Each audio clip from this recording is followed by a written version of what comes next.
Hello everyone, welcome to VIP डोसर। आप सभी का स्वागत है आपके अपने चैनल वीआईपी डोसर पे, जहां मिलते हैं आपको एग्ज़ाम रिलेवेंट कंटेंट। तो आप सभी का आरबी क्लर्क, आरबी पीओ का मेंस एग्ज़ाम आने वाला है। तो एग्ज़ाम के लिए रिलेवेंट क्या होगा कि आपके लिए कंप्यूटर अवेयरनेस क्वेश्चन लिया जाए। तो आज मैंने आप सभी के लिए यहाँ पे लिया है कंप्यूटर अवेयरनेस के मेमोरी बेस्ड पेपर। ये आरबी पीओ का पेपर है जो कि आपके 2020 या 21 किसी से पूछा गया था। और इस वीडियो में हम लोग हर एक क्वेश्चन यहाँ पे समझेंगे, जानेंगे कैसे क्वेश्चन पूछे गए थे। और आप लोग अपने अपने लेवल को भी चेक कर सकते हैं यहाँ से कि आपको कितना क्वेश्चन यहाँ पे आ रहा है और क्या नहीं आ रहा है। इसके हिसाब से आप आगे अपनी पढ़ाई कर सकते हैं। तो यहाँ पे हम लोग यहाँ पे पूरे 40 क्वेश्चन देखने वाले हैं। ऑल 40 क्वेश्चंस, तो रेडी हो जाएं बिल्कुल। एग्ज़ाम बिल्कुल नज़दीक है। 24 ऑफ सितंबर को आपके एग्ज़ाम्स होंगे। 24 ऑफ सितंबर को आरबी क्लर्क के मेंस एग्जाम, जहां पे आपको 40 क्वेश्चन देखने को मिलेंगे। और इस सेक्शन में भी आपको सेक्शन कट ऑफ को क्लियर करना होगा, तभी आप बाकी क्लियर करके आप एग्ज़ाम को क्लियर कर पाएंगे, क्वालिफाई कर पाएंगे। तो ध्यान रखें, computer awareness is very important, क्योंकि इसमें भी कट ऑफ होती है, उससे आपको क्लियर करना होता है। तो चलते हैं सीधा क्वेश्चन की तरफ। उससे पहले अगर आप नए हैं, सब्सक्राइब नहीं किए हैं, चैनल को सब्सक्राइब कर लें, बेल आइकन जरूर से प्रेस कर लें, जिससे आपको नोटिफिकेशन मिल सके आगे आने वाले वीडियोज़ की। और अगर आप फर्स्ट टाइम इस चैनल को देख रहे हैं, इस चैनल की किसी वीडियो को देख रहे हैं, तो आपसे रिक्वेस्ट है, एक बार चैनल पे जाएं, चैनल के कंटेंट को देखें। आप जरूर चैनल सब्सक्राइब जरूर से करेंगे, चैनल को सब्सक्राइब किए बिना आप वापस नहीं जाएंगे। तो एक बार आप जरूर से चैनल को विजिट करें अगर आप फर्स्ट टाइम देख रहे हैं तो। बढ़ते हैं आगे सीधा। वीडियो को एक बार लाइक कर दें। क्वेश्चन की तरफ बढ़ेंगे। क्वेश्चन नंबर 1 ये आपके सामने। आप सभी लोग क्या करें, जो क्वेश्चन को पढ़े मेरे साथ साथ और अपने आंसर चैट बॉक्स में लिख के बताएं। There is a small size type of volatile computer memory that provides high speed data access to a processor and stores frequently used computer programs, applications and data. Which among the following a type of memory used to hold frequently used data? यहाँ पे सीधी सी बात कर रहा है क्या कि कौन सा ऐसा स्मॉल साइज छोटा सा वोलाटाइल मेमोरी होता है। वोलाटाइल क्या होता है? ऐसा कोई भी चीज़ जो कि स्टे नहीं करता, मतलब कुछ समय के लिए होता है फिर वो चला जाए। जैसे कि आपका परफ्यूम, जैसे कि परफ्यूम को या फिर स्प्रिट आप कह सकते हैं। ऐसे केमिकल सब्सटेंस तो होते हैं जिसे आप अगर आप ओपन एयर में छोड़ देंगे कुछ देर तो वो रहेगा, लेकिन फिर वो यहाँ से गायब हो जाएगा। इसे बोलते हैं वोलाटाइल। तो मेमोरी ऐसा होना चाहिए जो कि वोलाटाइल हो, मतलब अभी आप कुछ चीज़ों को आपने स्टोर किया, लेकिन अभी वो कुछ देर के लिए है, फिर कुछ चीज़ परफॉर्म होने के बाद वो यहाँ से गायब हो जाएगा। इसे बोलते हैं हम लोग वोलाटाइल मेमोरी। तो ऐसा कौन सा मेमोरी होता है जो कि क्या करता है, प्रोवाइड करता है हाई स्पीड डेटा एक्सेस, जिससे आप डेटा को हाई स्पीड से काफ़ी तेज़ी से एक्सेस कर सकते हैं। कहाँ से? प्रोसेसर से। और इसमें हम लोग फ्रिक्वेंटली हम लोग स्टोर भी कर सकते हैं। मतलब सिंपल कहने का, जब आप यूज कर रहे होते हैं तो आप करते क्या हैं, डेटा को राइट करते हैं, डेटा को रीड करते हैं। तो ये दो काम आप तेज़ी से कर पाएँ। ये कौन सा ऐसा छोटा सा मेमोरी होता है जो ये काम परफॉर्म करता है? तो आप अगर ऑप्शंस को देखेंगे तो ऑप्शंस को आप लिमिट करें हमेशा। माइक्रो प्रोसेसर, ये कोई स्टोरेज होता नहीं है, इसका काम होता है प्रोसेस करना, ये आपका नहीं होगा। सेकंड कैशे है। थर्ड रोम। रोम क्या होता है?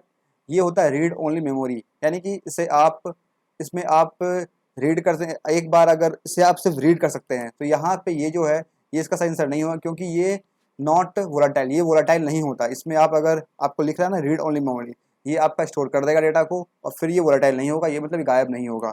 सेकेंड ALU, ये अर्थमेटिक लॉजिक यूनिट है, तो ये फिर मेमोरी हमारा हुआ नहीं।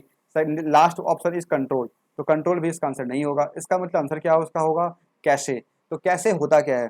कैशे एक छोटा सा मेमोरी होता है जिसका हम लोग यूज करते हैं किसी भी डेटा को काफ़ी तेज़ी से स्टोर करना और काफ़ी तेज़ी से यूज करने में। और ये हमारे सिस्टम का सबसे फास्टेस्ट मेमोरी होता है। और इस कैशे कंसेप्ट को हम लोग बहुत जगह यूज़ करते हैं। हम लोग अपने वेब ब्राउज़र में यूज़ करते हैं। जब आप वेब ब्राउज़र यूज़ कर रहे होते हैं, जैसे कि आप क्रोम यूज़ कर रहे हैं, आप करते क्या है वहाँ पे? आप जाते हैं वहाँ पे वेबसाइट को ओपन करते हैं। लेट्स से आप वहाँ पे गए क्रोम पे और आपने टाइप किया वहाँ पे www.vipedusab.com। फिर क्या होगा? जैसे आप टाइप करके इंटर हिट करेंगे, ये वेबसाइट ओपन होगा।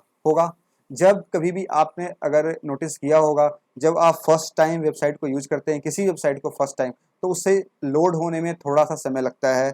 लेकिन जब फ्रिक्वेंटली उस वेबसाइट को आप यूज़ करने लगते हैं तो क्या होता है, वो वेबसाइट 23 से आपका ओपन हो जाता है। ऐसा कैसे होता है? तो कुछ चीज़ें होती हैं वेबसाइट्स में, जो चीज़ें आपकी स्टैटिक होती हैं, जिसे बार बार चेंज नहीं होता। जैसे कि अगर आप कोई वेबसाइट ओपन करेंगे, उसका हेडर फुटर और भी कुछ चीज़ें होती है, मेन्यूज वगैरह, वो जनरली चेंज नहीं होती। वो कुछ टाइम पीरियड के बाद, अपडेट के बाद चेंज किया जाता है। लेकिन बाकी जो कंटेंट उसका होता है वो आपका पेज बाय पेज चेंज होता है।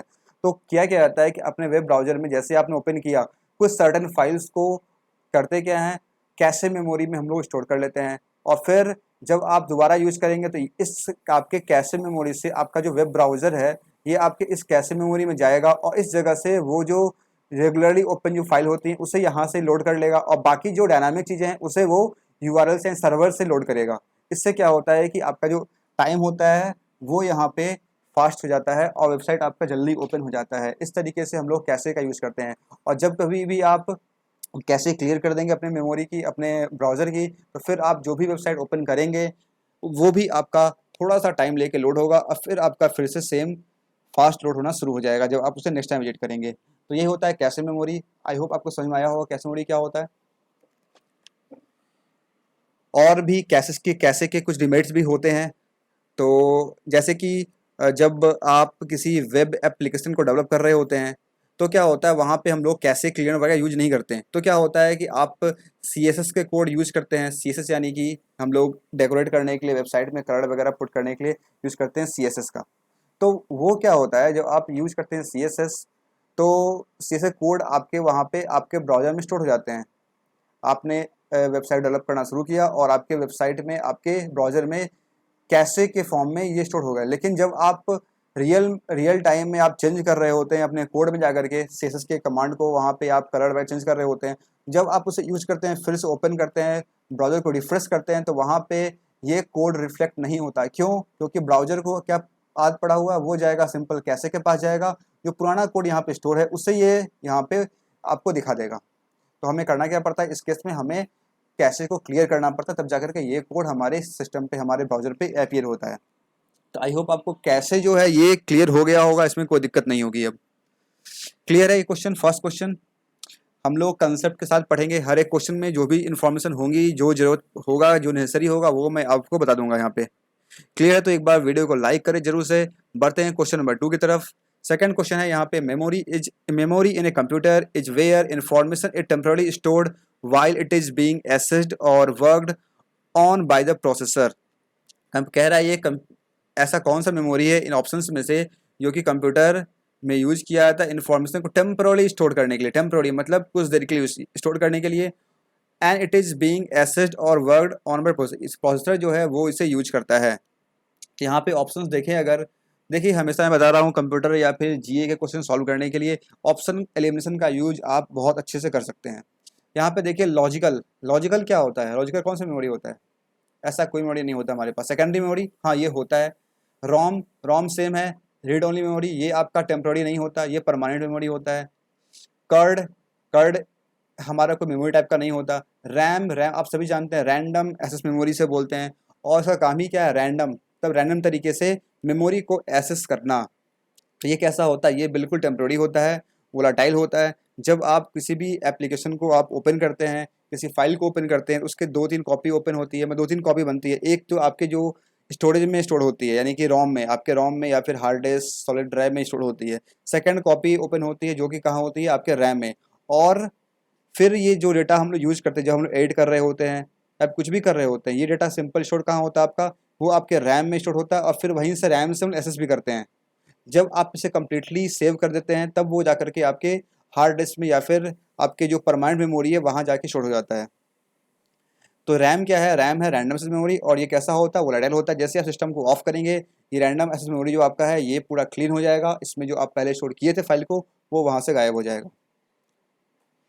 ठीक है, समझ में आया? इसका आंसर क्या हो जाएगा? इसका आंसर हो जाएगा सिंपल आपका RAM, RAM। Clear? Next question, question number 3। Which among the following is a small set of data holding place that is part of computer processor and may hold an instruction, storage address or any kind of data। तो ये जो special चीज़ होता है हमारे computer system में, जिसे बोलते हैं रजिस्टर बोलते हैं। रजिस्टर में क्या होता है, ये एक तरह का, ये हमारे CPU में होता है, इसका काम क्या हो, डेटा को होल्ड करना, कैसा, जैसे कि बाइनरी डेटा होता है, किसी का एड्रेस होता है, इन सब चीज़ों को ये स्टोर करता है।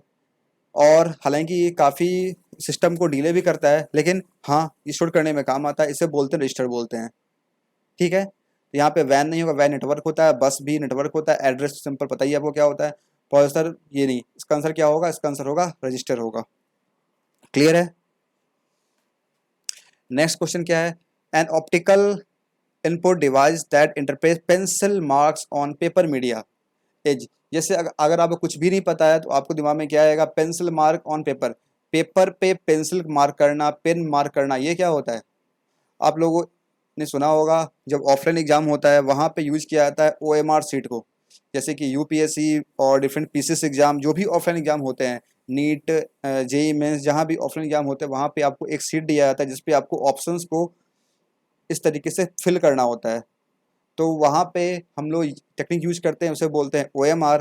OMR टेक्निक का यूज करते हैं, उससे हम लोग इस मार्क को पहचानते हैं और आपका जो जो ऑप्शंस है, जो भी आपने मार्क किया वो सही है गलत, उससे हम लोग पहचान पाते हैं। तो ये एक टेक्निक है, इसे क्या बोलते हैं, OMR बोलते हैं, optical mark reader. Optical mark reader, यही टेक्निक है। यहाँ पे साफ साफ लिखा गया है पेंसिल मार्क, इससे आप तुरंत पहचान जाएंगे। और यहाँ पे यूज भी किया गया ऑप्टिकल इनपुट डिवाइस, तो ये क्या होता है, OMR होता है। Clear. Next question, which among the following related to internet and email. अब ये कह रहा है कि इंटरनेट और ईमेल से रिलेटेड इसमें से कौन सा है। तो सिंपल आपको ऑप्शन देखना पड़ेगा। ऑप्शन अगर आप देखें ध्यान से, ऑप्शन 1 क्या कहता है, बूटअप। बूटअप क्या होता है, बूटअप मीन्स व्हाट, जो आप किसी भी अपने ऑपरेटिंग सिस्टम को अपने सिस्टम में लोड करते हैं, अपने रैम में, अपने रोम में ऑपरेटिंग सिस्टम को आप लोड करते हैं, उसे बोलते हैं बूटअप करना या बूट करना। मतलब सिंपल अपने पीसी को ऑन करना, अपने फ़ोन को ऑन करना, उसे बोलते हैं बूटअप करना। जब आप पीसी वगैरह को ऑन करते हैं क्या होता है, आपका जो ऑपरेटिंग सिस्टम है, चाहे जो भी ऑपरेटिंग सिस्टम हो, वो जितने भी सेट ऑफ कमांड्स होते हैं उसे वो रन करता है और आपके ऑपरेटिंग सिस्टम को आपके सिस्टम में वो लोड करता है, यानी कि आपके रोम में या फिर रैम में वो उसे स्टोर करता है। तो फिर इससे क्या होता है कि आपका सिस्टम जो है वो रेडी हो जाता है कि आप अपने किसी भी एप्लीकेशन को या फिर किसी भी प्रोग्राम को आप उस पर रन कर सकते हैं। तो ये तो आपका इंटरनेट नहीं है। सेकेंड मैग्नेटेप, ये तो आपका क्या होता है, डेटा को स्टोर करने का काम आता है, स्टोरेज डिवाइस है। एप्लीकेशन सॉफ्टवेयर, जैसे अभी मैं यूज़ कर रहा हूँ ये PPT पावर पॉइंट एप्लीकेशन, ये क्या है, एप्लीकेशन सॉफ्टवेयर है, ये भी इंटेंस रिलेटेड रखता नहीं है। पेजिंग, पेजिंग करना, ये भी नहीं होगा। वायरस, हाँ वायरस आप कह सकते हैं, वायरस इंटरनेट के थ्रू स्प्रेड आउट होता है, ईमेल के थ्रू भेजा जाता है लोगों को, और लोगों के सिस्टम में ईमेल मतलब वायरस को इंस्टॉल किया जाता है। तो आप कह सकते हैं इसका आंसर क्या होगा, इसका आंसर हो जाएगा वायरस। देखिए आपको बेस्ट ऑप्शन चूज करना होता है, जो भी ऑप्शन दिए गए होते हैं उसमें से आपको बेस्ट चूज करना होता है, जिसका आंसर क्या होगा, यहाँ पे एक ही ऑप्शन है जो कि आपको इंटरनेट या ईमेल से रिलेटेड है, वो आपका हो जाएगा ऑप्शन नंबर E, यानी कि virus. Next question, control shift alt keys are alt example of which of the following category, किस कैटेगरी का ये एग्जाम्पल है, कैंडिडेट्स की, अल्टरनेट की, फंक्शन की, प्राइमरी की, मॉडिफायर की। इसका आंसर बताइए क्या होगा।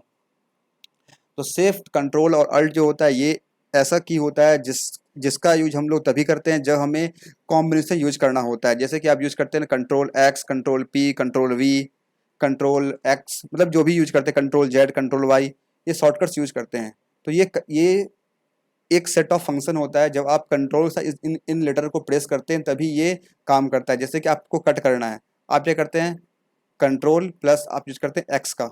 इससे क्या होता है, कंट्रोल के साथ जब आप एक्स प्रेस करेंगे साथ में तभी आपका ये कट होगा, अदरवाइज ये कट नहीं होगा। यानी कि आपके किसी चीज़ को मॉडिफाई करता है, आपके काम को मॉडिफाई करता है। इसे क्या बोलते हैं, इसे बोलते हैं हम लोग मॉडिफायर की बोलते हैं। फंक्शन की आपको पता है फंक्शन क्या होता है, जो आपके सिस्टम में होता है, ऊपर में टॉप में देखेंगे कीबोर्ड पे F1, F2, F3 से फंक्शन की बोलते हैं। इसका आंसर क्या हो जाएगा, सिंपल आपका हो जाएगा मॉडिफायर की।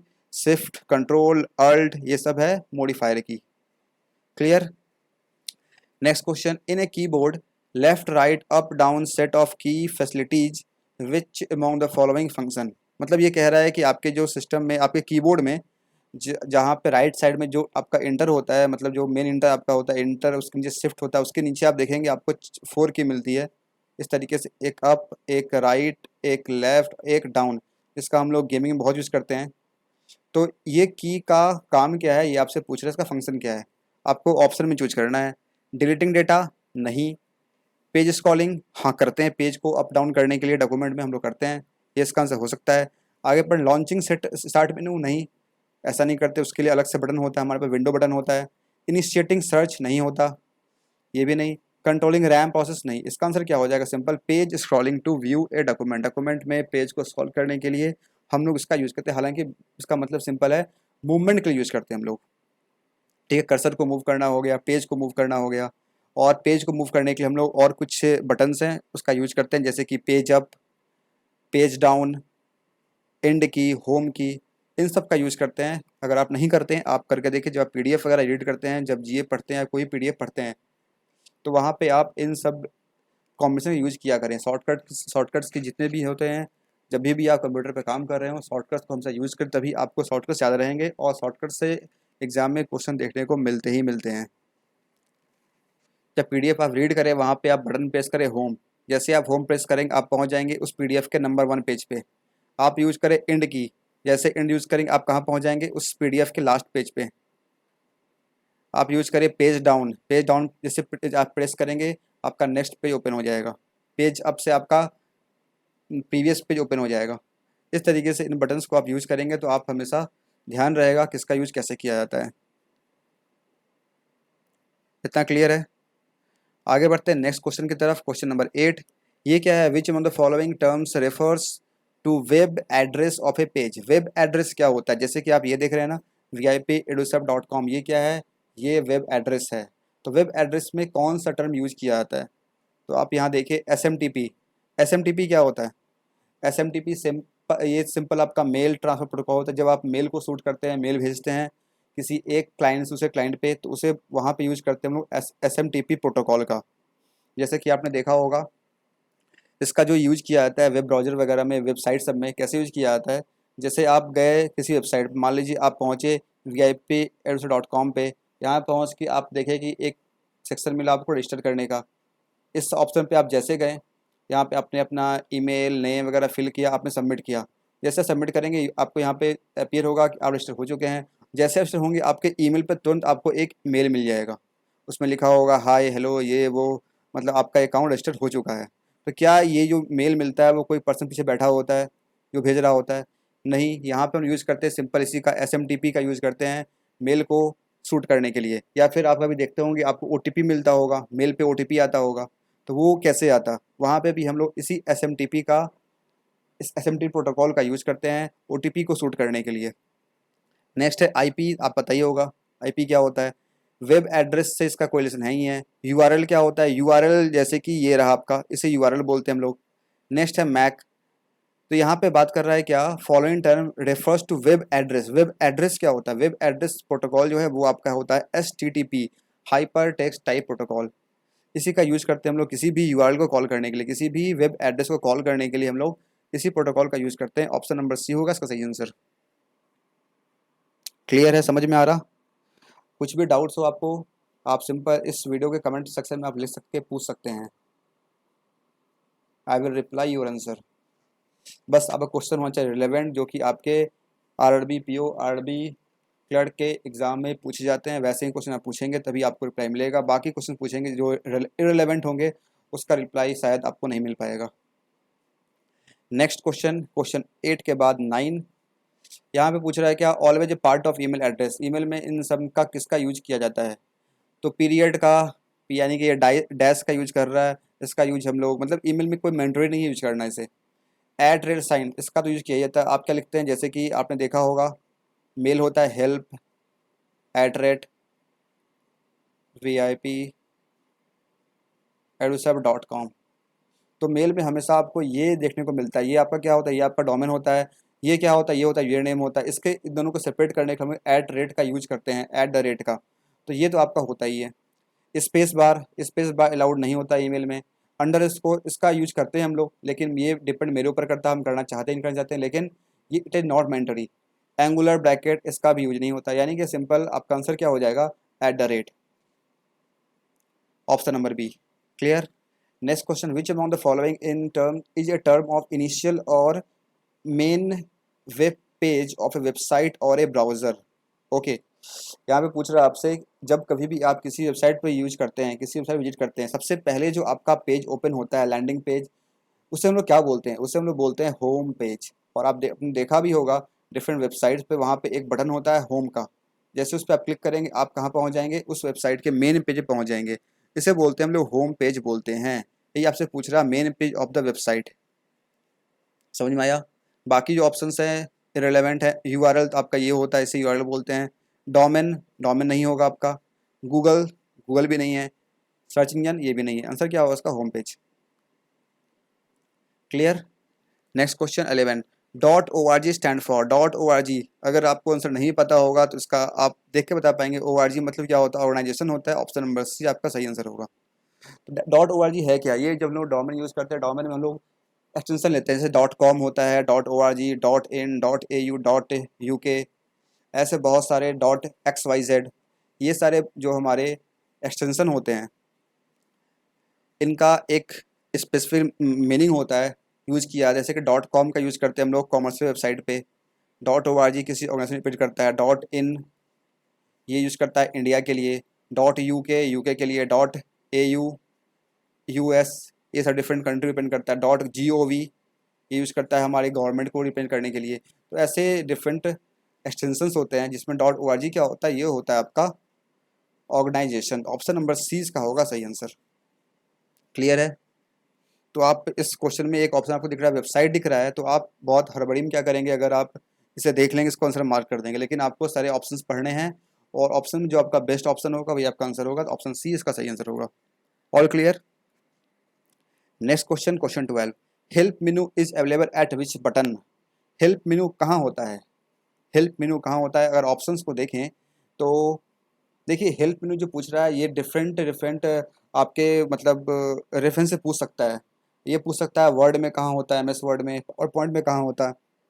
सिंपल पूछ रहा है तो आप ऑप्शन को देखें, and, start, turn off, restart, reboot, ये आपका कहाँ पे होता है? ये आपके स्टार्ट बटन के पास होता है। वैसे अगर आप लेटेस्ट विंडो यूज कर रहे हैं तो आपको वहाँ पे F1 आप प्रेस करेंगे तो आप पहुँच जाएंगे सीधा कहाँ?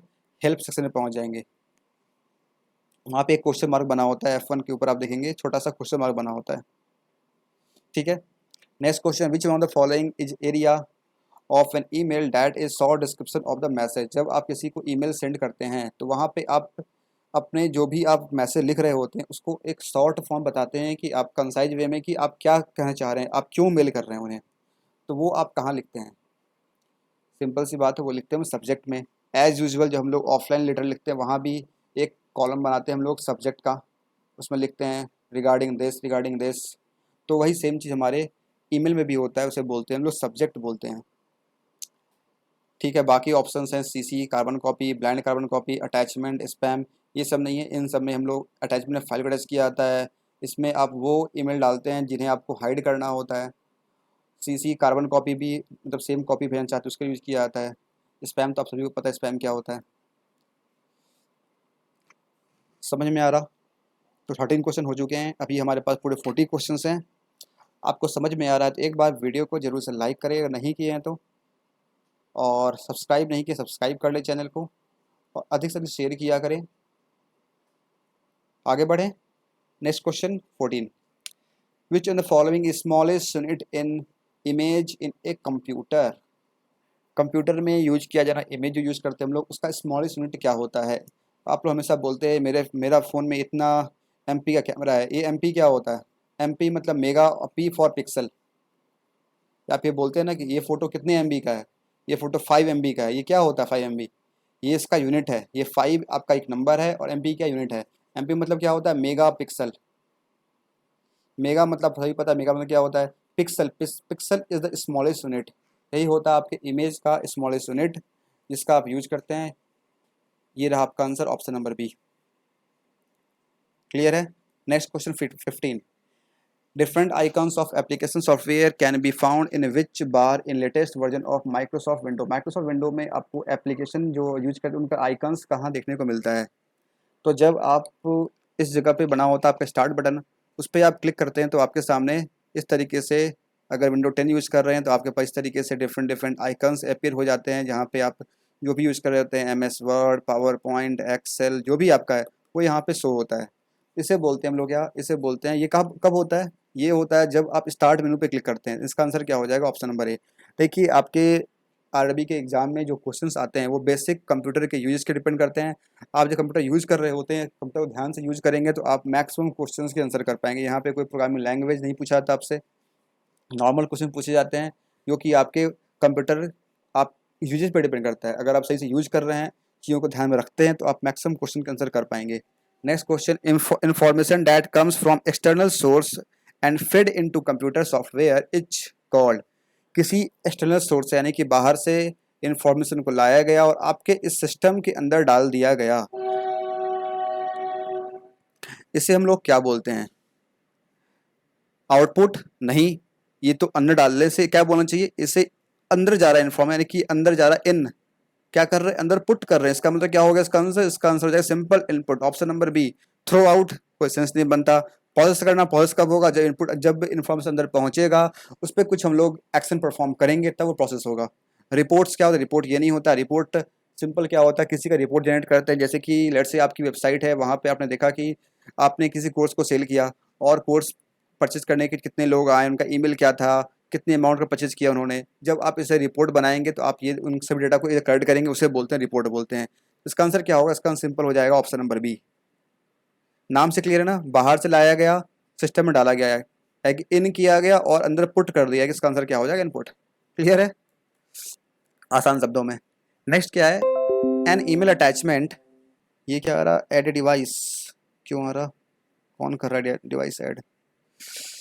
N email attachment is referred to as, email attachment क्या होता, ऑप्शंस को ध्यान से पढ़े तभी आंसर करें इसका। The body of the email, email का बॉडी नहीं। एड्रेस ऑफ सेंडर नहीं। Documents that is sent with an email, document जिसे सेंड करते ईमेल के साथ, हो सकता है, ये तो नहीं है, ये तो नहीं है। द एड्रेस ऑफ रिसीवर, ये भी नहीं होगा। Any document that can be attached and sent with an email, जब आप ईमेल सेंड करते हैं वहाँ पे एक ऑप्शन आता है अटैच करने का, फाइल वहाँ पे लिखा होता है अटैच करने, या फिर इस तरीके से फाइल का आइकन बना होता है, इस पर क्लिक करेंगे तो आप अपने सिस्टम से, अपने फ़ोन से, अपने जो फाइल है उसे आप यहाँ पे अटैच कर सकते हैं। तो इसका आंसर क्या होगा, इसका आंसर हो जाएगा ऑप्शन नंबर ई हो जाएगा। ऑप्शन सी भी हो सकता है लेकिन option D is better than C, so option option E is better than C, so option E का यूज करेंगे हम पे, ऑप्शन ई हो जाएगा सही आंसर। ठीक है, नेक्स्ट क्वेश्चन 18, समझ में आ रहा है ना, ज़्यादा कुछ होता नहीं कंप्यूटर में, बस थोड़ा ध्यान से करेंगे तो आप आराम से अच्छा स्कोर कर पाएंगे इसमें। ये पूछ रहा कि MS वर्ड 2013 का एक्सटेंशन क्या होता है। देखिए यहाँ पे तो ऑप्शन देख करके इंसान सिंपल इसका आंसर करेगा डी, बी करेगा इसका आंसर। लेकिन यहाँ पे अगर एक और ऑप्शन होता, .doc और .docx, जो कि आपका ऑप्शन नंबर बी दिया गया है, अगर ये ऑप्शन होता किसी में, ऑप्शन ई, लेट से ऑप्शन एफ आपका ये है .doc, तो इस दो ऑप्शन में आप कंफ्यूज कर सकते हैं, .docx एंड .doc। देखिए सिंपल क्या है कि जब से MS वर्ड यानी कि सिंपल आप ये कहते हैं माइक्रोसॉफ्ट यूज करने लगा XML फाइल को इंक्लूड करना in MS Word, PowerPoint and Excel या फिर डिफरेंट सॉफ्टवेयर में, डिफरेंट एप्लीकेशन सॉफ्टवेयर में, तब से इसके एक्सटेंशन में यहाँ पे एक्स यूज किया जाता है, DOCX। ठीक है, और जब ये यूज नहीं करता था, सिंपल सिंपल आपका वो डॉक्यूमेंट फाइल होता था तो वहाँ पे वो यूज़ कर DOC या PPT। अब क्या होता है, .pptx यूज किया जाता है क्योंकि इसमें XML फाइल जो है वो आपका इंक्लूड होता है। तो 2013 वर्जन की बात कराए तो इसका आंसर क्या होगा, DOCX होगा। कैसे होगा, 2003 से पहले या 2003 या इससे पहले वाले जितने वर्जन्स थे, इससे ओल्डर वर्जन, वहाँ पे यूज़ किया जाता क्या, DOC.PPT। 2003 के बाद वाले, इसके बाद वाले न्यूअर वर्जन जितने भी आ रहे हैं, इन सभी में यूज़ किया जाता है क्या, .docx.PPTX। तो ये पूछ क्या रहा है, 2013, ऑब्वियस है ये कौन सा है, 2003 के बाद का वर्जन है। आपका आंसर क्या होगा, .docx होगा। समझ में आ गया एक्स का कंसेप्ट क्या है यहाँ पे, और जो जनरल जो यूज करता है माइक्रोसॉफ्ट कैसे यूज करता है, 2003 से पहले वाले वर्जन में .doc और बाद वाले में .docx। ठीक है, जो मैंने आप लोगों के साथ एक कोर्स शेयर किया था फ्री में, MS वर्ड, वहाँ पे आप जाएंगे तो ये सारी चीज़ें पढ़ पाएंगे आराम से। काफ़ी लोगों ने वहाँ रजिस्टर भी किया और मैक्सिमम लोगों तक ईमेल पहुँच रहा है या फिर एक दिन में पहुँच जाएगा, जिससे आप उस कोर्स को फ्री में एक्सेस कर सकते हैं। अगर नहीं पता आपको इस बारे में कि मैं किस कोर्स की बात कर रहा, तो आप चैनल पर जाएंगे, आपको मिल जाएगा। 5 सितंबर को टीचर्स डे के दिन मैंने एक गिव अवे किया था, जहाँ पे मैंने ये कोर्स आपको फ्री में दिया था, उसे आप जाके देख सकते हैं। और उसमें टॉप 100 लोगों को, फर्स्ट 100 लोग जो आएंगे उन्हें उन्हें मिलना था, तो 90 से ज़्यादा लोगों का ईमेल आ चुका है, रजिस्टर कर चुके हैं, तो उन्हें मिल जाएगा। और बाकी जो 100 में आ जाएंगे उन्हें वो मिल जाएगा कोर्स फ्री में। नेक्स्ट क्या है, question 19, which unit is a combinational digital electronic unit that perform arithmetic and bitwise operations on integer binary number. अब इसका आंसर कैसे आप करेंगे? अगर आपको पता है तो सिंपल आप आंसर मार्क करेंगे इसका ALU, लेकिन अगर आपको नहीं पता तो आप कैसे गेस कर सकते हैं? यहाँ पे क्या लिखा गया है, अर्थमेटिक बिट वाइज ऑपरेशन करना। ये किसका काम होता है? अगर आपको पता होगा ALU इसका काम, इसका फुल फॉर्म क्या होता है, अर्थमेटिक लॉजिक यूनिट। इसका काम ही होता है बिट वाइज, यानी कि जो आपके बाइनरी जो कोड्स होते हैं 0 और 1, उनको ये उनके कॉम्बिनेशन फॉर्म को यहाँ पे ये परफॉर्म करता है, प्रोसेस करता है। और ये फिर ये भेजता किससे है, ये भेजता है CPU को, और फिर वहाँ से ये प्रोसेस होकर के हमारे पास आ पाता है। इसका आंसर क्या हो जाएगा, सिंपल आपका हो जाएगा अर्थमेटिक लॉजिक यूनिट, यानी कि ALU। क्लियर है, समझ में आ रहा? जितने भी हमारे डिजिटल सर्किट होते हैं, डिजिटल सर्किट जो होते हैं वो 0 और 1 यानी कि बाइनरी को अंडरस्टैंड कर पाते हैं, और उसे प्रोसेस करने के लिए हम लोग अर्थमेटिक यूनिट को प्रोसेस करने के लिए हम यूज़ करते हैं ALU का, अर्थमेटिक लॉजिक यूनिट का। Next question, which button is called a middle button as a third mouse button by pressing on it. इस क्वेश्चन का आंसर आई थिंक आप सभी को पता होगा, जिनको नहीं पता होगा या फिर वो एग्ज़ाम नहीं देते हैं ऑनलाइन एग्ज़ाम, क्योंकि जब आप जाते हैं एग्ज़ाम देने के लिए और आपसे परेशान होते हैं किस चीज़ से, कि वहाँ पे आप स्क्रॉल नहीं कर पाते हैं by using your scroll button of mouse. Mouse जो आपका होता है कुछ ऐसा बना होता है, यहाँ पे एक बटन होता है, एक इधर, एक बीच में आपका व्हील बना होता है। जिस व्हील का आप यूज नहीं कर पाते, आपके एग्ज़ाम में इसे डिजेबल कर दिया जाता है। तो इसी क्या बोलते हैं, इसी को बोलते हैं हम लोग स्क्रॉल व्हील बोलते हैं। क्या बोलते हैं? स्क्रॉल व्हील बोलते हैं, जो कि आपके मिडिल बटन होता है। एक आपका ये राइट हो गया, ये आपका लेफ्ट हो गया, ये आपका हो गया मिडिल। इसका आंसर क्या होगा? B। जब ये फैसिलिटी मिली है हमें, हमारे कीबोर्ड में, हमारे माउस में दिया जाता है, तो पता नहीं क्यों एग्ज़ाम वाले इसे ब्लॉक कर देते हैं। नेक्स्ट क्या है, क्वेश्चन 21, इसका आंसर करें, सभी लोग आंसर करें, इसका आंसर बताइए क्या होगा, और वीडियो को लाइक करें नहीं किया तो। क्या लिखा गया, presentation of a series of still images on a projection screen और electronic display device is called as. Okay, ये कह रहा है स्टिल इमेज को जब हम लोग किसी भी स्क्रीन पे से प्रोजेक्ट करते हैं, तो वहाँ पे जब इसे दिखाया जाता है उसे क्या बोलते हैं? आप ऑप्शन पढ़ के इसका आंसर करें। स्लाइड एडिट, नहीं लग रहा। स्लाइड व्यू हो सकता है, स्लाइड को व्यू करना। स्लाइड शो, ये भी हो सकता है। स्लाइड मूवी, मूवी हो सकता है। स्लाइड इमेज, ये भी हो सकता है। लेकिन इसका आंसर क्या होगा, जो एग्जैक्ट टर्म यूज किया जाता है प्रेजेंटेशन में, वही आपका आंसर होगा। तो आप सिंपल जब आप यूज करते हैं PPT पावर पॉइंट को, वहाँ पे आप देखेंगे क्या, आपको स्लाइड शो एक आपको देखने को मिलता है, एक टैब देखने को मिलता है। आपको मैं दिखाऊं अगर देखना चाहते हैं तो, ये रहा, ये देख पा रहे हैं आप, ये रहा स्लाइड शो। स्लाइड शो में क्या, from beginning, from current slide, custom show. In slide show का आप यूज करके करते क्या है, इन स्लाइड को आप शो कर पाते हैं। जैसे कि मैं अभी आपको शो कर रहा हूँ, यहाँ पे अगर क्लिक करेंगे बिगिनिंग पे, क्या हो जाएगा, ये फर्स्ट पेज ओपन कर देगा इस स्लाइड का। ये रहा, देखिए फर्स्ट पे ओपन हो गया। फिर अगर आप आएंगे नीचे, फॉर्म करेंट स्लाइड, जो भी मैं स्लाइड ओपन था, पता नहीं कौन सा ओपन था, नीचे आना पड़ेगा मुझे, आई थिंक कौन सा था, ये रहा होगा 22। इस पर आप क्लिक करेंगे फॉर्म करेंट स्लाइड, आप तो आपको ये ओपन कर देगा। फिर आप इस तरीके से राइट प्रेस करके यहाँ पे टाइम सेट कर सकते हैं आप इसको व्यू करने के लिए। तो इसे क्या बोलते हैं, स्लाइड शो बोलते हैं, ना कि स्लाइड व्यू, ना कि स्लाइड मूवी। आंसर क्या होगा, slide show, option number C। Clear? तो आपने, मैंने बोला पहले आपको, जब भी आप यूज करें इन एप्लीकेशंस को तो ध्यान से यूज करें, मैक्सिमम क्वेश्चंस आपके यहीं सॉल्व हो जाएंगे। Next question 22, which memory is use at temporary memory. इससे पहले ये क्वेश्चन आया था, वहाँ ने बताया था आपको टेम्प्रोरी मेमोरी किसे बोलते हैं, जो आपका परमानेंट नहीं होता, कुछ देर के लिए होता है। वो कैसा होता है, वोलाटाइल होता है। ऑप्शन नंबर बी होगा इसका सही आंसर। क्लियर है। नेक्स्ट क्वेश्चन क्या है, software program that add functionality to your computer और help your computer perform better is called. देखिए ये कह रहा है क्वेश्चन कि आपके कंप्यूटर सिस्टम में आप किस प्रोग्राम का, किस सॉफ्टवेयर प्रोग्राम का यूज करते हैं, जिससे क्या होता है आप नई फंक्शनैलिटी को उसमें ऐड कर पाते हैं, या फिर अपने कंप्यूटर को अच्छा परफॉर्म करने के लिए आप इन सॉफ्टवेयर प्रोग्राम का यूज करते हैं। तो ऑप्शंस देखेंगे अगर आप, ऑप्शन क्या है, कंपाइलिंग प्रोग्राम। कंपाइलिंग प्रोग्राम तो ये कंपाइलर काम करता है, ये आंसर इसका नहीं होगा। मैन्युफैक्चर प्रोग्राम, ये क्या होता है पता नहीं। स्पेशलाइज प्रोग्राम, स्पेशलाइज मतलब किसी स्पेसिफिक टास्क की बात कर रहा होगा, ये भी नहीं होगा इसका आंसर।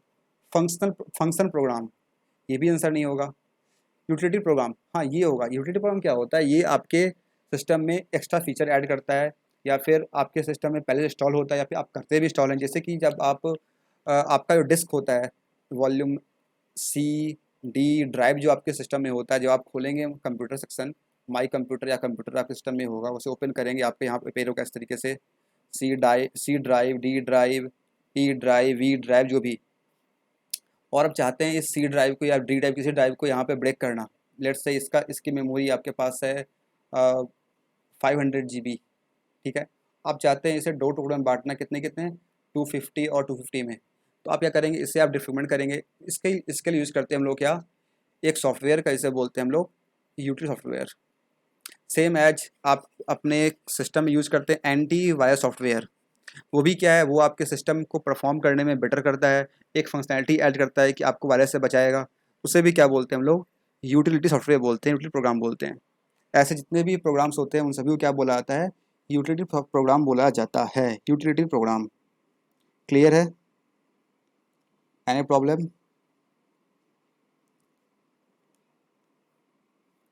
देखिए जब कभी भी आप कंप्यूटर जब पढ़ रहे हों, या फिर कोई क्वेश्चन सॉल्व कर रहे हो, यहाँ पे कोई भी टर्म ऐसा आए जो समझ में नहीं आए, सिंपल से कॉपी पेस्ट करें, कॉपी करें, अपने वेब ब्राउज़र में पेस्ट करें, आपको उसके बारे में इन्फॉर्मेशन मिल जाएगा।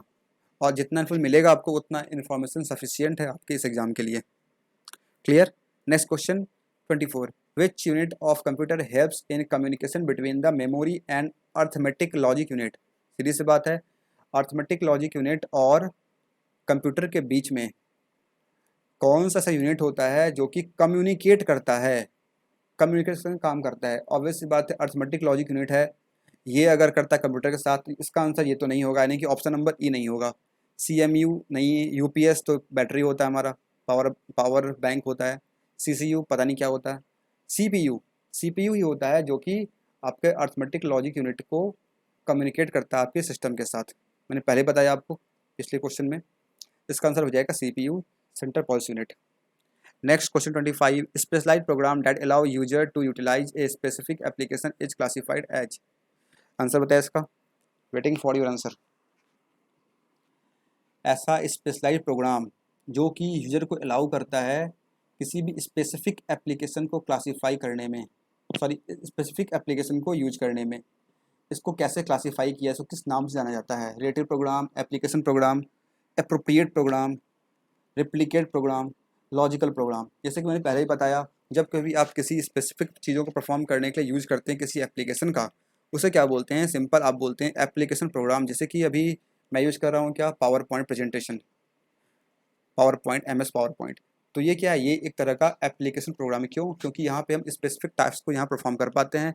जब हमें किसी स्लाइड को प्रिपेयर करना होता है, प्रेजेंट करना होता है, तो हम इसका यूज करते हैं। ये क्या हो जाएगा, आपका एप्लीकेशन प्रोग्राम हो जाएगा, ऑप्शन नंबर बी।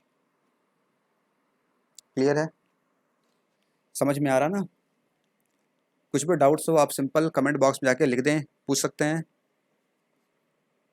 और हाल में ही मैंने आपके साथ शेयर करी थी RBPO मेंस एग्जाम की स्ट्रैटेजी, अगर नहीं देखे हैं आप देख सकते हैं। वो आपके RBPO as well as RB clerk दोनों के लिए है। आपके एग्ज़ाम में काफ़ी कम समय है, इन कम समय में कैसे पढ़ाई करके हम लोग एग्ज़ाम क्लियर करें, वो मैंने वहाँ बताई है, हर एक सेक्शन के बारे में, computer awareness, general awareness, quant, reasoning, English, Hindi, everything. आप जाके उसे देख सकते हैं। Question 26, which of the following is most commonly use to identify return visitors to a website. Okay, तो ये कह क्या रहा है, ये कह रहा है कि कौन सा ऐसा ऑप्शंस में से कौन सा ऐसा चीज़ है, कौन सा ऐसा ऑप्शन है जो कि कॉमनली यूज किया जाता है किसी भी विजिटर्स को आइडेंटिफाई करने के लिए। जब कोई विजिटर यानी कि हम और आप जाते हैं किसी वेबसाइट के ऊपर, और इनमें से कौन सा चीज़ जो कि आपको पहचानेगा कि हाँ आप पहले आए थे, आप ही फिर दोबारा आए हैं, ये इनमें से कौन सा ऑप्शन आपका सही होगा, इसका आंसर बताएं। पहला है लॉग्ड इन विजिटर्स, ऐसा कुछ नहीं है। डिजिटल सर्टिफिकेट्स, नहीं। टाइम स्टैंपिंग, नहीं। Cookies, yes cookie is the correct answer. देखिए हमारे सिस्टम में जब हम लोग वेबसाइट यूज़ करते हैं, आप यूज़ करते होंगे, आप देखते होंगे कई वेबसाइट जाते हैं, वहाँ पे नीचे आता है क्या कि कुकीज़ को कंफर्म करने का, मतलब वो जो वेबसाइट है वो आपके सिस्टम में कुकीज़ को स्टोर करेगा, आपके वेब ब्राउज़र में कुकीज़ को स्टोर करेगा। इसके आपसे परमिशन मांगता है कि हाँ हम यूज़ कर रहे हैं, अगर चाहते हैं इस वेबसाइट यूज़ करना तो आप ओके करें, नहीं तो आप बाहर जाएँ। तो ये कुकीज़ होता क्या है? कुकीज़ एक तरह का आपका ये क्या होता है, सिंपल एक प्रोग्राम क्रिएट किया जाता है जब आप वेब एप्लीकेशन डेवलप करते हैं, वहाँ पे यूज़ करते हैं, जो कि आपके ब्राउज़र में स्टोर कर दिया जाता है। और इसका यूज कहाँ किया जाता है? ऐसे वेबसाइट्स पे, खासकर जितने भी होते हैं ना एफिट प्रोग्राम वाले वेबसाइट, एफिट मार्केटिंग वाले प्रोग्राम। एफिट मार्केटिंग जानते हैं आप क्या होता? नहीं जानते? अगर सिंपल वर्ड आपने सुना होगा, refer and earn. Refer and earn program, ये आप जनरली जितने भी आप एप्लीकेशन यूज़ करते हैं, फ्लिपकार्ट या फिर जितने भी आप मॉक टेस्ट वाले वेबसाइट यूज़ करते हैं, वहाँ भी आपको ये ऑप्शन मिल जाता है रेफर एंड अर्न का, आपको कुछ कॉइन मिलता है या कुछ भी मिलता है। तो ये प्रोग्राम कैसे काम करता है? जब आप यहाँ पे रेफर एंड पे क्लिक करते हैं, एक लिंक जनरेट होता है और उसे आप अपने फ्रेंड को भेज देते हैं। जब वो फ्रेंड आपका इस लिंक के थ्रू पहुँचता है उस वेबसाइट के ऊपर और हिट करता है यूआरएल को, तो और जाके अगर वो कोर्स परचेज करता है या मॉक टेस्ट परचेज करता है या कोई भी काम करता है, तो जैसे वो परचेज कर लेगा तो इसका जो आपने रेफ़र किया था तो आपको जो बेनिफिट आपको मिलना होगा, वो आपको बेनिफिट वहाँ पे मिल जाएगा। समझ में आया? क्या होगा, आपको ये बेनिफिट यहाँ पे आपको मिल जाएगा। तो ये काम कैसे करता है? ये यहाँ पे जब आपने इसे यूआरएल भेजा, जैसे विजिट किया, तो ये जो वेबसाइट है आपके वेब ब्राउज़र में कुकीज़ को स्टोर कर देगा। तो ज़रूरी तो होता नहीं है कि आप पहली बार विजिट किए, जब आपको लिंक भेजा गया, आपने विजिट किया, उससे आपने परचेज़ कर लिया। है तो होता नहीं है, आपने विजिट किया, आपने छोड़ दिया, फिर आप 10 दिन बाद, 5 दिन बाद, नेक्स्ट डे आप विजिट करते हैं, तब आप इस यूआरएल का यूज़ नहीं करते। आप सिंपल उस वेबसाइट को हिट करते हैं और वहाँ पहुँच जाते हैं। तो वो आपको पहचान लेता है, आपके आपके ब्राउज़र में उसने कुकीज़ फ़ोल्डर, कुकीज़ नाम से, कुकीज़ के थ्रू उसने एक सर्टेन फाइल्स आपके ब्राउज़र में वो स्टोर कर देता है, जिससे वो क्या होता है कि वो आपको आइडेंटिफ़ाई करता है कि यही वो पर्सन है जो कि इस रेफ़रल लिंक से कल आया था, परसों आया था, 10 दिन पहले आया था और आज फिर से ये ओपन कर रहा है, और फिर भी वो वहाँ पे कोर्स या फिर कुछ भी परचेज़ करता है, तो उसका जो रेफ़र जो भी चीज़ होता है वो आपके जिसने आपको सेंड किया था उसे ऑटोमेटिक मिल जाता है। हाँ, अगर वो बीच में अगर कुकीज़ क्लियर कर देगा तो फिर वो नहीं हो पाएगा। समझ में आया? इस तरीके से काम करता है। इसका आंसर क्या हो जाएगा? सिंपल कुकीज़ हो जाएगा। नेक्स्ट क्या है? 27 is a type of electronic spam where unsolicited message are send by email. आप सभी को पता है, स्पैम यूज कर ही रहा है, क्वेश्चन में ही कर दिया। आंसर क्या होगा? Simple spam mail. Clear? Next question, data on a floppy disk are recorded in rings called. इसे बोलते हैं सेगमेंट बोलते हैं। जो फ्लॉपी डिस्क हमारा होता है यूज होता ही नहीं है, पता नहीं क्वेश्चन क्यों पूछता है, ऐसे क्वेश्चन यूज होता नहीं है। तो हाँ, इसको हम लोग सेगमेंट्स में डिवाइड करते हैं और वहाँ पे इन डेटा को रिकॉर्ड किया जाता है। ऑप्शन नंबर इसका हो जाएगा ई, सही आंसर। नेक्स्ट क्या है? Choose the odd one out. Odd one out आपको चूज करना है। वर्ड सॉफ्टवेयर है, एक्सेल ये भी सेम चीज़, एसएस सेम चीज़, पावर पॉइंट सेम चीज़। कीबोर्ड क्या है? कीबोर्ड एक हार्ड डिस्क है, सॉरी हार्ड ड्राइव है, सॉरी क्या उसको बोलते हैं, आउटपुट डिवाइस है। तो इसका आंसर क्या हो जाएगा? ऑड वन आउट हो जाएगा, ऑप्शन नंबर डी। समझ में आया? ऑप्शन एलिमिनेट करके आप मैक्सिमम क्वेश्चन का आंसर कर सकते हैं। कंप्यूटर अगर यूज करते हैं अगर आप, तो आपको बहुत सी आइडिया ऐसे मिल जाता है, आप आंसर कर पाएंगे। नेक्स्ट क्वेश्चन क्या है? A device that not only provides urge protection but also furnishes the computer with battery backup power supply during the power outage. तो आपने यूज़ किया होगा अपने स्कूल्स के कंप्यूटर लैब में, या फिर आपके घर पे सिस्टम होगा, तो वहाँ पे आपके सिस्टम के नीचे एक रखा होता है इस तरह का डिब्बा सा, बड़ा सा, छोटा सा, जिसमें जैसे लाइट जाने के बाद पी पी साउंड करने लगता था, और जो कि काफ़ी इरिटेट करता था। तो ये होता क्या है, इसमें क्या होता है, इसमें आपका जो पावर बैटरी, इसमें बैटरी लगा होता है, जो कि आपके लाइट कटने के बाद, पावर के कट होने के बाद, ये आपको बैकअप प्रोवाइड करता है। अगर आप सिस्टम यूज कर रहे हैं, आप ऑब्वियसली तो कुछ काम कर रहे होंगे, अगर बीच में आपका वो सिस्टम ऑफ हो जाएगा, तो जो आपका जो अनसेव डेटा जो आपने सेव नहीं किया है, वो सब गायब हो जाएगा। क्योंकि वो सेव कहाँ होता है, वो आपके सेव होता है रैम में, और रैम कैसा होता है, रैम होता है वोलाटाइल। जैसे सिस्टम ऑफ हुआ, ये ख़त्म, ये ब्लैंक हो गया, आप फिर से ओपन करेंगे, जो भी आपने काम किया था सब आपका बर्बाद हो जाएगा। इसीलिए यूपीएस का यूज़ करते हैं, ताकि बैकअप बना रहे, हम लोग अपने सिस्टम के जो भी फाइल्स यूज़ को सेव सेव कर लें, उसे ऑफ कर लें, उसे क्लोज कर दें, फिर अपने सिस्टम को हम लोग ऑफ करें। आंसर इसका क्या होगा, यूपीएस। इसका फुल फॉर्म क्या होता है, अनइंटरप्टेड पावर सप्लाई। समझ में आ गया, अनइंटरप्टेड पावर सप्लाई। नोटबुक लेके बैठे, कुछ चीज़ें जो इंपॉर्टेंट लगती है आपको, उसे आप नोट डाउन कर सकते हैं। क्लियर है। नेक्स्ट क्वेश्चन 31, 30 क्वेश्चन हो चुके हैं। सब्सक्राइब करें चैनल को नहीं किए हैं तो, और वीडियो को लाइक करें, इम्प्रेशन बढ़ाएं, वीडियो की रीच बढ़ाएं, लोगों को शेयर करें। जितना शेयर करेंगे उतने कंटेंट आपको मिलते रहेंगे चैनल पे। क्वांट की वीडियो जो आपको मिलती है डेली बेसिस पे, और कल से फिर आपको कंटेंट मिलने लगेगी, और बहुत सारे वीडियो अवेलेबल हैं आपके चैनल पे, आप जाएं क्वांट सीख सकते हैं। और कंप्यूटर के भी मैंने स्टार्ट कर ही दी है, वो भी आपको मिलते रहेगी आपके एग्ज़ाम को क्लियर करने में। वीआईपी चैनल जो है आपकी हेल्प करेगी, और आप एग्ज़ाम क्लियर कर पाएंगे। Next question 31, dash allow you to access your email from anywhere. इसमें से कौन सा ऐसा चीज़ है जो कि आप ईमेल को यूज कहीं से भी करने में आपकी हेल्प करता है या अलाउ करता है आपको। फोरम, फोरम तो ऐसा होता नहीं है। मैसेज बोर्ड पता नहीं क्या होता। वेब ब्लॉग नहीं। ईपीआर नहीं। इसका सिंपल क्या होगा, web mail interface. Web mail interface आप सिंपल ओपन करते हैं और ईमेल को आप कहीं से भी एक्सेस कर पाते हैं। ऑप्शन नंबर बी हो जाएगा सही answer. Next question, which are the following is not a valid memory unit. इसमें से कौन सा वैलिड मेमोरी यूनिट नहीं है। मेमोरी होता क्या है, सिंपल मेमोरी को मेजर करने का एक यूनिट होता है, जो कि कुछ इस तरीके से होता है, इसका सीक्वेंस चलता है ऐसे। 8 बिट इक्वल टू 1 बाइट होता है, और 1024 बाइट इक्वल टू 1 KB होता है, 1024 KB इक्वल टू 1 MB होता है, same as 1024 MB equal to 1 GB gigabyte, और 1024 gigabyte equal to 1 terabyte, and 1024 terabyte equal to 1 petabyte, and 1024 petabyte equal to 1 exabyte, and 1024 exabyte equal to 1 zettabyte, and 1024 zettabyte equal to 1 yottabyte।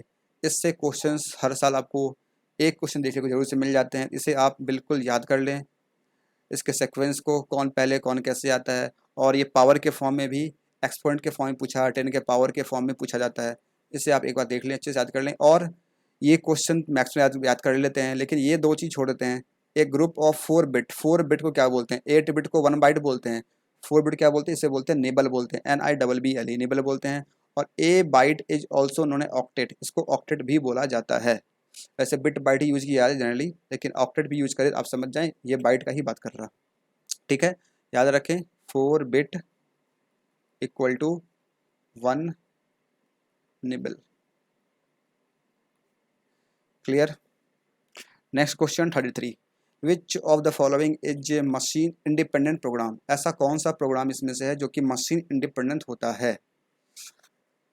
तो यहाँ पे काफ़ी options है, हालांकि इन options के ऊपर जो भी आप देख पा रहे हैं, high level language, low level language, assembly language, machine language, compiler, interpreter, जो भी चीज़ें हैं, इसके ऊपर मैं एक डेडिकेटेड वीडियो बनाऊंगा आने दिनों में, जिससे आप सब चीज़ समझ पाएंगे और एग्जाम में बहुत हेल्प करेगी आपको। वैसे बता दूं, यहाँ पूछ रहा है क्या ऐसा कौन सा लैंग्वेज है जो कि मशीन इंडिपेंडेंट प्रोग्राम होता है।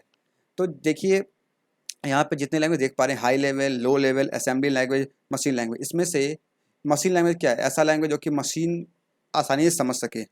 असेंबली लैंग्वेज क्या होता है, जो आगे सब बताएंगे नेक्स्ट वीडियो में आपको, जब मैं इसके ऊपर डिग्री बनाऊंगा। यहाँ पे इसका आंसर क्या होगा, इसका आंसर सिंपल है, हाई लेवल लैंग्वेज। अब ये ऐसा क्यों, हाई लेवल क्यों, जैसे आप सिंपल समझे, आप जाते हैं एग्ज़ाम देने के लिए, एग्ज़ाम देने गए, आप आते हैं, वहाँ से पूछा जाता है क्वेश्चन कैसा आया था, आप बोलते हैं कि एक DI थी बहुत हाई लेवल थी। एक DI जो आई थी वो कैसी थी, बहुत ही हाई लेवल थी। इसका मतलब क्या हुआ, हाई लेवल क्यों थी, क्योंकि वो आपके समझ में नहीं आई या फिर आपको समझने में बहुत ही परेशानी हुई, आप उसे समझ नहीं पाए।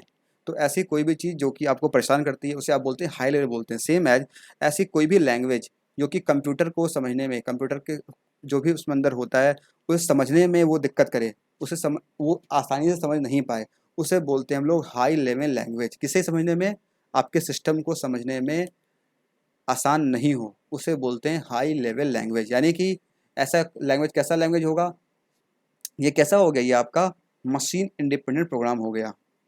मतलब हाई लेवल लैंग्वेज जो होता है वो हम जैसे यूजर्स को, आप जैसे यूजर्स को कोड करने में आसानी होता है। आप सिंपल इंग्लिश लैंग्वेज का यूज करके, नंबर्स का यूज करके, स्टार हैश इन सब का यूज करके आप कोडिंग कर पाते हैं। इसे बोलते हैं हाई लेवल लैंग्वेज, जिसे हम लोग आसानी से समझ पाते हैं और कंप्यूटर को समझने में दिक्कत होती है। तो वहाँ पे हम लोग इंटरप्रेटर कंपाइलर का यूज करते हैं ताकि उसे हम लोग कंप्यूटर उससे आसानी से समझ सके। ठीक है, इसका आंसर क्या हो जाएगा, हाई लेवल लैंग्वेज। नेक्स्ट क्या 34, विच one of following not a email service provider, ऐसा कौन सा इसमें से है जो कि ईमेल सर्विस प्रोवाइड आपको नहीं करता। मतलब जो आप ईमेल सेंड करते हैं तो इसमें से कौन सा है जिसका यूज नहीं कर पाते हैं आप। तो ये रहा हॉटमेल, क्या ये प्रोवाइड करता है, बिल्कुल करता है। जीमेल आप सभी के पास होगा। बिंग, बिंग क्या है, बिंग एक सर्च इंजन है, जैसे गूगल है वैसे सेम एज बिंग भी है। याहू मेल, हाँ ये भी है। आउटलुक, आउटलुक भी मेल प्रोवाइड करता है। इसका मतलब इसका आंसर क्या हो जाएगा, ऑप्शन नंबर सी, ये एक सर्च इंजन है। It is not a email, not an email service provider, option number C. Next question 35, which of the following field of an email hide the identity to the of the recipient. Okay, मैंने बताया आपको पहले भी, blind, blind carbon copy होता है जो कि recipient के आइडेंटिटी को वो हाइड कर देता है। समझ में आया। जब आप ईमेल सेंड करते हैं वहाँ पे आपको एक ऑप्शन मिलता है बीसीसी, जो कि रिसिप्टेंट के आइडेंटिटी को वो हाइड कर देता है जब आप मेल भेजते हैं तो। नेक्स्ट क्या 36, which output device one can using, और अच्छा viewing output device one can, क्या कर सकते हैं हम लोग, व्यू और प्रिंट डेटा। आउटपुट डिवाइस से करते हैं क्या, व्यू, बिल्कुल। व्यू कहाँ से करते हैं, अपने मॉनिटर से, अपने स्क्रीन से, डिस्प्ले से करते हैं, हाँ कर सकते हैं। मॉडिफाई डेटा, मॉडिफाई डेटा कर सकते हैं क्या, मॉडिफाई डेटा क्या जो हमारे स्क्रीन पे जो अभी दिख रहा है, इससे हम लोग सिर्फ स्क्रीन का यूज़ करके मॉडिफाई कर सकते हैं, नहीं कर सकते हैं। डेटा को स्टोर करते हैं इस पे स्क्रीन के ऊपर, नहीं कर सकते। रिप्लिकेट करना, नहीं। इंटर, नहीं। इसका आंसर क्या होगा, सिंपल हो जाएगा, व्यू और प्रिंट डेटा, ऑप्शन नंबर ए। प्रिंट कहाँ से करते हैं, यूजिंग प्रिंटर, आउटपुट डिवाइस है। व्यू कहाँ करते हैं हम लोग, अपने स्क्रीन पे करते हैं, डिस्प्ले पे करते हैं, मॉनिटर पे करते हैं। तो इसका आंसर क्या होगा, A. Next, which among the following function control P perform. Simple, control P क्यों करते हैं, कंट्रोल प्लस पी क्यों करते हैं, किसी चीज़ को प्रिंट करने के लिए। जो भी आपके स्क्रीन पे अपीयर हो रहा है, कोई डॉक्यूमेंट है, कुछ भी वेब पेज है, प्रिंट करना चाहते हैं, कंट्रोल पी यूज करें, शॉर्टकट है, आपका प्रिंट हो जाएगा। तो मैंने जैसे आप पहले भी कहा, शॉर्टकट्स की आपको तभी याद रहेगा जब आप उसका यूज करेंगे, जितना ज़्यादा यूज करेंगे उतना याद रहेगा आपको। अब से मैं पूछूं, अगर control plus shift plus skip, इसका यूज क्यों करते हैं, जितने लोग यूज करते हैं उनको पता होगा, जो यूज नहीं करते उन्हें नहीं पता होगा। इसका आंसर बताएंगे आप कमेंट बॉक्स में लिख करके। ऐसे बहुत सारे शॉर्टकट की होते हैं जिसके बारे में पता भी नहीं होता और वो हमारे काम को बहुत आसान बना देते हैं। नेक्स्ट, नेक्स्ट पूछ रहा है आपसे, कंट्रोल प्लस राइट एरो, इसका यूज़ करके करेंगे अगर एम एस वर्ड में या फिर पावर पॉइंट में कहीं भी यूज़ करेंगे तो क्या होगा, ये पूछ रहा। क्यों यूज़ करते हैं इसका हम लोग, move the cursor one word to right, move cursor to end of line, move cursor to end of document, move cursor to one paragraph down, none of these. Answer जैसे क्या होगा, अगर ध्यान से देखें तो आपको लगेगा कंट्रोल है प्लस राइट और एरो की दबाएंगे हम लोग, प्रेस करेंगे तो क्या होगा, क्या होगा दबाने से, ये पहुंच जाएगा, कर्सर को ले जाएगा one word to the right, option number A. आइए चेक करते हैं परफॉर्म करके। जैसे ये रहा, टेक्स्ट लिखा गया यहाँ पे,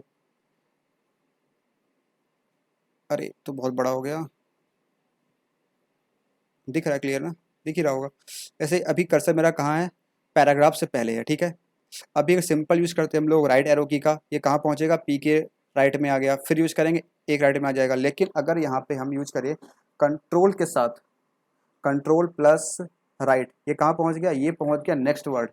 ये जो पैराग्राफ यहाँ लिखा गया था, एक मिनट, ये जो पैराग्राफ यहाँ पे था आपका, यहाँ पे कर्सर था, जैसे मैंने प्रेस किया ये कहाँ पहुँचा, ये यहाँ पहुँच गया कि नहीं, यानी कि नेक्स्ट वर्ड के बिगिनिंग पे पहुँच गया।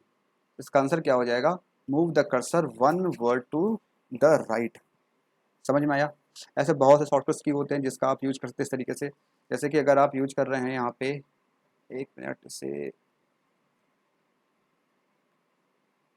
अगर आप यहाँ पे यूज कर रहे हैं different set of commands shortcuts की, तो आप यहाँ पे यूज करते हैं। जैसे कि अगर यहाँ पे लिखा है डाउन, अगर आप चाहते हैं डाउन को इरेज करना, हटाना स्क्रीन से, आप कैसे करेंगे, आप सिंपल बैक स्पेस प्रेस करते हैं, है ना।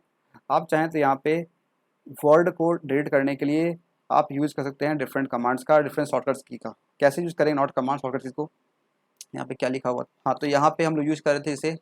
अब यहाँ पे आप कैसे कर सकते हैं, अगर आप चाहते हैं ये जो आपको लिखा यहाँ पे लिखा गया है, इसे आप फिर से लिखना या फिर आप इसे डिलीट करना एक बार में पूरे वर्ड को, आप सिंपल कंट्रोल के साथ बैक स्पेस जैसे प्रेस करेंगे, आपका पैराग्राफ पूरा जो वर्ड आपका दिख रहा है पूरा गायब हो जाएगा, गायब हो गया।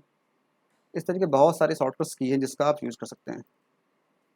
ठीक है, अब चलते हैं नेक्स्ट क्वेश्चन की तरफ। The default extension of power point 2013 का डिफ़ॉल्ट क्या है, वही सेम चीज़ आपका हो जाए PPTX, option number C. And अब पहुंच चुके हम लास्ट क्वेश्चन की तरफ। तो आप लोग अगर लाइक नहीं किए हैं, लाइक कर दें। इस क्वेश्चन के बाद आपको इस दिन कैसा लगा, फीडबैक आप ज़रूर से बताएं कमेंट बॉक्स में। अगर फीडबैक अच्छा आएगा मेरे पास तो फिर मैं नेक्स्ट वीडियो लेके आऊँगा कंप्यूटर के ऊपर। फीडबैक अगर अच्छा नहीं होगा तो फिर सीधी सी बात है कि आगे से नहीं आएंगे।